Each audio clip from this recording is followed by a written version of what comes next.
Aiwa, chida kutendai mhuri yeZimbabwe nekuda kwesapoti yamunotipa pano paSaint TV, basa richienda mberi. Aiwa, nhasi takamira naamai avo vanonzi ivo Tarushaya Million. Handiti ndakuona handiti vane makore 36 ekuberekwa. Vatakambokura nawo mazuva akapera. Makasimba here? Tiri kwedu makadiwa. Tiri nani. Iri sei mhuri? Mhuri iri nani zvayo. Handiti mhuri yeZimbabwe ingada kuziva kuti kubva patakambokurukura nemi, kubva patakambotaura nemi, pane zvati zvachinja here?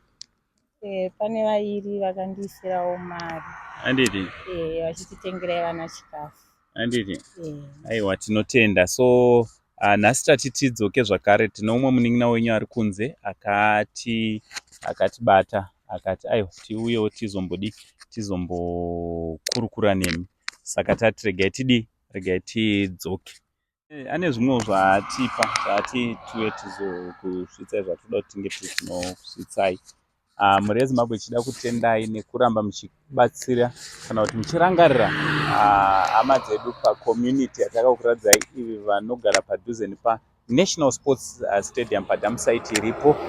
Vazhinji vanopaziva ndo patakambosangana nemudzimai anonzi iweyo maitsitsi kana kuti amai Naomi. Handiti so nhasi zvakare tiri kukurukura naamai vatinawo panapa vakatiudzawo nyaya yavo ikabatawo vamwe, ndosaka tadzoka kuti tinge tinovaona zvakare. Aiwa, uyai muzozvionera zvishoma zvatati tinge tinovatsvitsa. Aiwa, tichida kutendai mhuri yeZimbabwe nesapoti yamunotipa pano paSaint TV. Pari zvino tichida kuti tinge tinosvitsa chipo chakabva kuhama kubva kunze kuti tinge tinosvitsa kuna amai pamwe nevana. Aiwa, chipo ichi chakabva kuhama kubva kunze svika tinge tinosvitsa kwamuri ndo chatauya kuzokupai.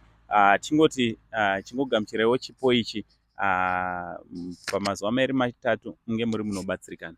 Aiwa, tinotenda kumhuri yeZimbabwe. Mwari dai vawedzerewo pavatapudza ipapo, ndoti Mwari avaropafadze. Tinotenda. Aiwa, tinotenda.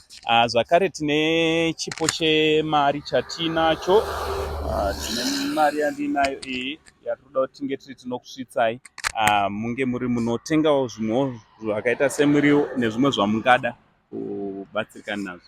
Aiwa, tinotenda mhuri yeZimbabwe nekubatsira kwamuri kundiita. Ndakatumirwawo pekutanga ndakutarisirawo kutsvagira vana nzvimbo dzechikoro. Ndinotenda nerudo rwenyu, dai Mwari aropafadza pamuri kutapudza. Ndinotenda.